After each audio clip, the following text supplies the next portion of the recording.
ሩታ እንኳን ወልዲያ እርጉዝም ሆና አብርሽ ጥሏት ሄዷል። ኢትዮጵያ መኖሩን ብቻ አይደለም ማየት ያለባችሁ። እንደ ባል ምን አማራሽ ሚስቴ ምን ላንጣልሽ ብሎ ሳይጠይቃት ነው፣ ወይም ደግሞ ሰላም የሆነ ፍቅር ሳይሰጣት ነው የወለደችው ማለት ነው። በነገር በትካዜ በለቅሶ በስብራ ስንት ነገር እያየች እየቻለች ስንት ነገር በቃ አላ አይታ እንዳላየች ሆና እስከምትወልድ ድረስ ያሳለፈችውን ህመም ሁላችንም እናውቃለን ማለት ነው። ስለዚህ ትናንትና ያሳለፈችውን ህመም ዛሬ ላይ ማትቋቋም ወይም ደግሞ የትናንትናው ህመሟ ዛሬ ላይ ትምህርት የማይሰጣት መስሏችሁ ነው አብርሽ ከሌላ ሴት ጋር ሊሄድ ነው፣ መዝናኛ ሊሄድ ነው፣ እንደዚህ ሊሆን ነው፣ ከሀገር ሊወጣ ነው እያላችሁ እየመጣችሁ ለሷ የምትነግሯት ማለት ነው። የትናንትናው ህመሟ ዛሬ ላይ ትምህርት ሆኗታል። ትናንትና በዛ ጉዳይ ላይ ሆና እርጉዝ ሆና በዛ መከራ ውስጥ ሆና እንኳን ብዙ ነገሮችን ችላ ብዙ ነገሮችን ተቋቁማ ያሳለፈች ሴት ናት። ዛሬ ላይም ወይም ወደፊትም ለሚመጣባት ነገር ተቋቁማና ችላ እንደምታሳልፍ 100% እኔ እርግጠኛ ነኝ ማለት ነው። ምክንያቱም ብዙ እርጉዝና አንድ ቀን ፍቅር ሳይሰጣት አንድ ቀን ሚስት ሆይ ምን አማረሽ ምን ላንጣልሽ ሳይላት አንድ ቀን ወይም ደግሞ የሷን ልብ ሳይሰብረው ለምሳሌ በሚያደርጋቸው ነገሮች አረ ሚስቴ ትከፋብኛለች ይሄን ነገር አላደርግም ብሎ ሳይል እኮ ነው የወለደችው ማለት ነው። እንደፈለገ ከሌላ ሴት ጋር ቪዲዮ ሲሰራ እንደፈለገ ሲተቃቀፍ እንደፈለገ ሲሳሳም ያንን ሁላ እያየች እርጉዙና በቃላ ብዙ ስሜቶችን በመታስተናግድበት ሰዓት የሱን ነገር ደግሞ አስተናግራ ችላ ያለፈች ሴት ናት። ስለዚህ ዛሬ ላይ አብርሽ ተቀመጠ፣ ሄደ፣ ወጣ፣ ወረደ ለሩታ ምንም አይነት ፈርቅ የለውም ወይም ደግሞ ምንም አይነት ልዩነት የለውም ማለት ነው። ከሷ ቆርጦላታል። እኔም ደግሞ እንዲቆርጥላት ነው የምፈልገው። ለምን እንደው ታውቃላችሁ? አብርሽ ከነዚህ ልጆች ጋር መጃጃል መዘላዘል ይወዳል። መጃጃል መዘላዘል ባይወድ ኑሮ ኢቭን ትናንትና እንኳን አብረን እንደር እንደዚህ እንበል ሲሉት ማለት ነው እናንተ ሰዎች የህመሜ ምክንያት ሆናችሁ ሐኪም ቤት የገባው በእናንተ ምክንያት ነው። ስለዚህ እኔ እናንተን ማየት አልፈልግም፣ ከህይወቴ ውጡልኝ፣ ለብቻዬ መኖር እፈልጋለሁ። ከሩታ ጋር ሆነም አልሆነም ችግር የለውም፣ ግን እነዚህ የማይጠቅሙትን ሰዎች እኔ ከህይወቴ ውጡልኝ፣ እናንተን አልፈልግም፣ ለብቻዬ መሆን እፈልጋለሁ፣ ለብቻዬ ራሴ ማዳመጥ እፈልጋለሁ ብሎ ማለት እየቻለ እሺ ምናምን ይላል ማለት ነው።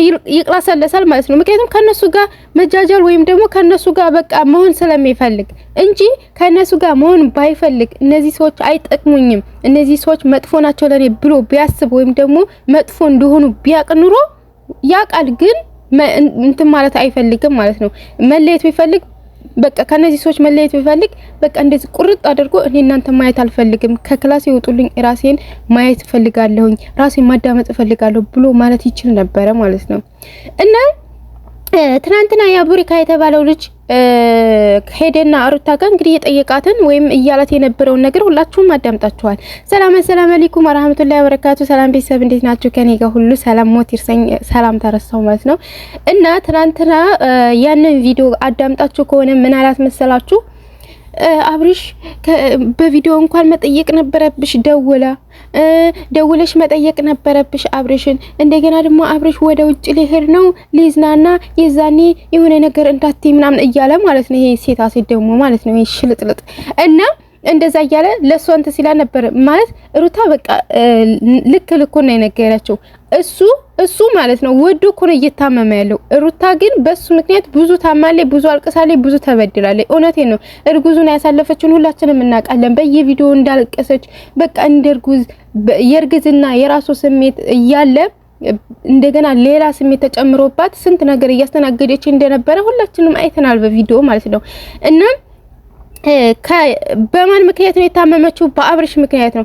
አብርሽ ግን የታመመው በእነዚህ ልጆች ምክንያት ነው ማለት ነው። እና በእነዚህ ልጆች ምክንያት ታሞ ለራሱ ፈልጎት እኮ ነው። ባይፈልገው እነዚህ ልጆች ከህይወቱ ማውጣት ይችል ነበረ። መታመም ባይፈልግ፣ ህይወቱ እንዲበጠበጥ ባይፈልግ፣ ሰላም ቢፈልግ፣ ሩታን ቢፈልጋት ከነዚህ ልጆች ጋር ይለያይ ነበር፣ ቁርጥ አድርጎ ይለያይ ነበር። ነገር ግን ሰላም ማይፈልገው ከነዚህ ልጆች ጋር ሲሆን እየታመመ ሆስፒታል ይገባል። እና በሚፈልገው ሰው ታሞ የማይፈልገው ሰው በቃ ሩታ ደውላ እንዴት ነህ ሰላም ነህ ምን ሆነሃል የምትለው ለምንድን ነው? ምክንያቱም ወዶ ነው የታመመው፣ ወዶ ነው። ከነዚህ ሰዎች ራቅ ትታመማለህ፣ ህይወት ሰላም አይሆንም፣ ህይወት ተበጥብጧል። በቃ ተመልካቹም የቅርብ ሰውም ሁሉም ነገረው። ነገር ግን እሱ አይሰማም። ስለዚህ ወዶና ፈቅዶ በታመመበት ነገር ሩታ ደውላ የምትጠይቀው ለምንድን ነው? ለምንድን ነው ትናንትና ባሏን ማለት ነው ትናንትና ባሏን የፍቅር ጥያቄ የጠየቀችው ሴት አብራው ሐኪም ቤት ለሐኪም ቤት አብራው ክላስ ለክላስ እየዞረች ሩታ ደግሞ ደውላ ወይኔ ታመምክ እኮ አብርሽዬ ልጅ አባት እንድትለው ፈልጋችሁ ነው አትለውም። ሩታ በጣም ጠንካራ ሴት ናት ማለትም የለባትም። ምክንያቱም እሱ ቢያንስ እንኳን ታሞ ከነቃ በኋላ እኔ እናንተ ማየት አልፈልግም ማለት ይችል ነበረ። እሱ ከነሱ መራቅ ቢፈልግ ከነሱ መራቅ አይፈልግም። ከነሱ ከራቀ ደግሞ እንኳን አይደል መታመም የፈለገውን ይሁን ማለት ነው። የፈለገውን ይሁን ያው እንግዲህ እንደ አባት ለልጇ ይኖርላት። ግን ደግሞ በታመመ ቁጥር ወይም ደግሞ በእነሱ ምክንያት ራሱን እየሳተ በወደቀ ቁጥር ሩታ እየተነሳ እየደወለች እሱን ልትለምን ወይም ደግሞ ምን ያህል እያለች እንትን ልትለው አትችልም። የእውነት አትችልም። አዎ እሷ ካሳለፈችው ህመም አይከብድም። እሷ እርጉዝና እሱ ሚስቱን በጣም አስከፍቷታል እና እሷን ካስከፋት ህመም በላይ አይደለም አሁን ያገኘው ህመም። ቀላል ህመም ነው ስላችሁ የሚያሳምሙትን ሰዎች ማራቅ ይችል ነበር። የሚያሳምሙትን ሰዎች ማራቅ ይችላል። ምኖቹ ናቸው? ፍቅረኛው ናቸው።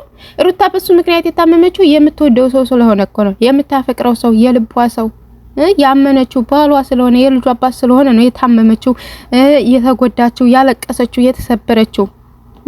ባመኑት መከዳት በወደዱት መሰበር ከባድ እንደሆነ ስለምታውቅ ነው። ለዛ ነው የተሰበረችው። እሱ ግን በምንም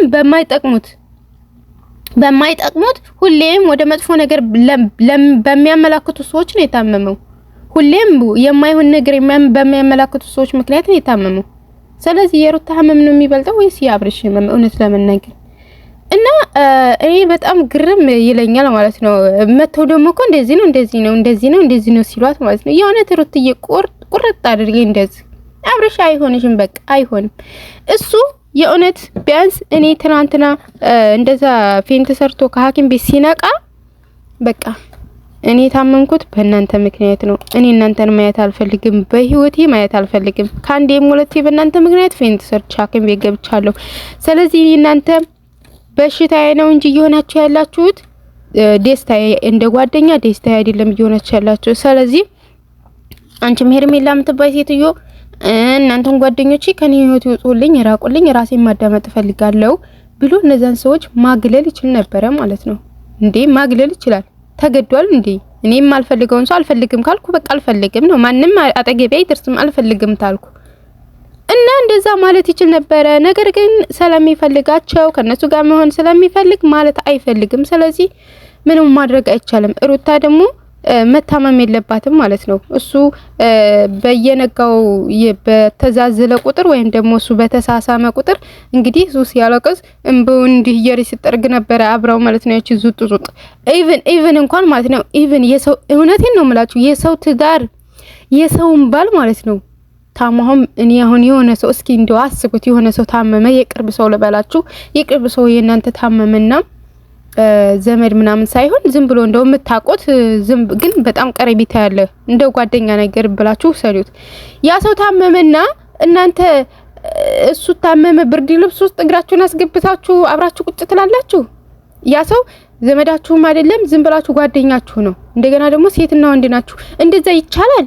ይችኮ አብራው ለበሰው ብርድ ልብስ ውስጥ አብራ እግሯን አስገብታ ተቃቅፋ ቁጭ ብላ ነበረ። ያንን ድርጊት የሚያደርገው ወይ ዘመድ የሆነ ሰው ወይ ደግሞ ሚስቱ ናት እንጂ ይሁን ዝም ብላ ጓደኛ ያናብላ እንትን ያለ እንደዛ ማድረግ ተገቢ አይደለም። እውነት ሲጀመር ባልና ወንድና ሴት መራራቅ አለበት ጋይስ፣ መራራቅ አለበት።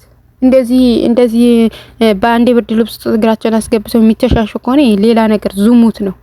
እውነቴን ነው ዝሙት ነው እንጂ ሌላ ነገር አይደለም ማለት ነው። ስለዚህ እነሱ ይሄንን ነገር መስራት ከፈለጉት ሩታ ደግሞ በቃ ጠንካራ ለልጇ ጠንካራ ናት መሆን ነው የምትፈልገው።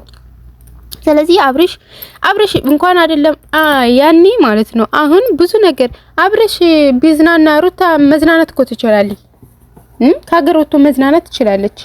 ያኔም እኮ ጥሏት ሄዷል ለተወሰነ ጊዜ ሌላ ሀገርም ሄዷል። በቃ ኢትዮጵያን ቢቀመጥ ጥሏት እንደሄደ ያክል ነው እኔ የምቆጥረው ማለት ነው። እንደሚስሰላል ተከባከባት ጥሏት እንደሄደ ያክል ነው የምቆጥረው ኢትዮጵያን ቢኖር።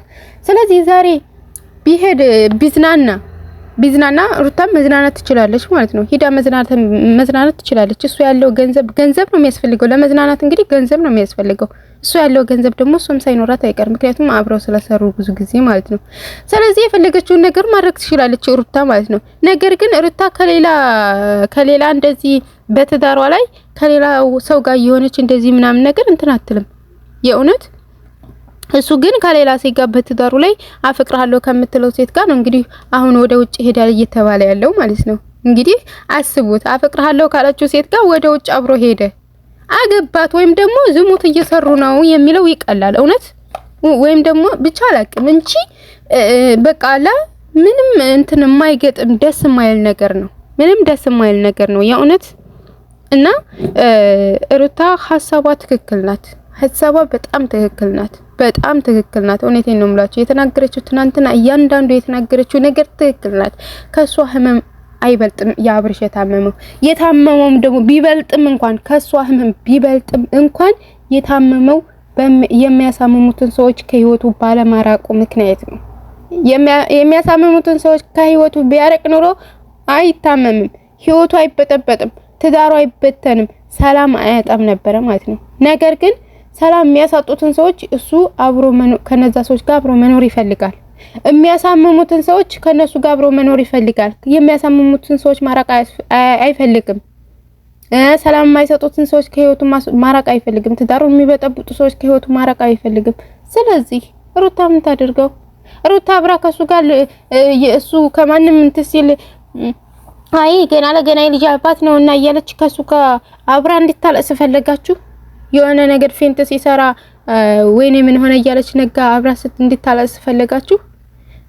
የእውነት ፌንት እንዳይሰራ እንዳይታመም የሚያሳምመውን ነገር ማራቅ አለበት። የሰው ልጅ በሽታ ይሄ ነው ተተባለ በሽታውን መድኃኒት ከተገኘለት በመድኃኒት ለማጥፋት ጥረት ያደርጋል ማንኛውም የሰው ልጅ። እና አብርሽ ደግሞ በሽታዎቹ እነዚህ ልጆች ናቸው። ከአንዴም ሁለቴስ ፌንት ሰርቶ ሐኪም ቤት እንዲገባ ያደረጉት እነዚህ ልጆች ናቸው። እና እነዚህ ልጆች ከህይወቱ አያወጣም። ግን ማውጣት አይፈልግም። ካልፈለገሳ እንግዲህ ካልፈለገ የሚደርስበትን ነገር ለራሱ መጋፈጥ አለበት እንጂ ሩታ እየገባች እሱን ከሱ ጋር ልታለስ አይገባም። የእውነት ሐሳቧ በጣም ትክክል ናት። ብዙ በቃ እንደ ሴት ወንዶች የሴትን ቦታ ወይም ደግሞ በቃ ሴት እርጉዙና የምታሳልፈውን ስቃይ እርጉዙና የምታሳልፈውን የስሜት መለዋወጥ ስንት ነገር ስለማትረዱ ሩታ ያኔ እርጉዙና የደረሰባት ነገር ወይም ደግሞ አብርሽ ያደረጋት ነገር እንደቀላል ልታዩ ትችላላችሁ። ነገር ግን እንደቀላል አይደለም። ባሌ እርጉዙኜ ከሌላ ሴት ጋር እየተሳሳመ ቪዲዮ ሲለቅ ማየት እንጃ ራሴን ለማጠፋው ላይ መስለኝ ነበረ። ግን በሩታ ጥንካሬ ሁሉንም ነገር አልፋ ልጇንም ወልዳ በእጇ ታቅፋለች ማለት ነው። ስለዚህ አሁን ላይም ለሚመጣባት ነገር ተቋቁማ ጠንክራ ልጇን እንደምታሳድግ በጣም እርግጠኛ ነኝ እኔ ማለት ነው። ከዛ አይብስም። አሁን የሚመጣባት ነገር ከዛ እርጉዙና ካሳለፈችው ነገር በፍጹም ያንሳል እንጂ አይበልጥም። ስለዚህ ሁሉን ነገር የምትቋቋም ሴት ናት ብዬ ነው ማስበው ሩታ ማለት ነው። እና ያው እንግዲህ በጣም ነው የሚገርመው። እንግዲህ መቼ እንደሚሄዱ ወደ ውጭ እንግዲህ ሊሄዱ ነው እየተባለ ነው። እንግዲህ ዙጥና አብርሽ እንግዲህ የሆነ ከባድ ነው ጋይስ። የሆነ ዝሙት ነው ይሄ ማለት ነው። በጣም ትልቅ ዝሙት ነው። ብቻ እውነት በጣም ይከብዳል። ለመፍረድ ለማውራት የሚከብድ ነገር ነው። እና ወደ ሀገሬ ልጆች በያላችሁ በሰላማችሁ ብዝት ይበልኝ። ቪዲዮ ላይክ አድርጉ። ለቤት አዲስ ከሆናችሁ ሰብስክራይብ አድርጉ። ባይ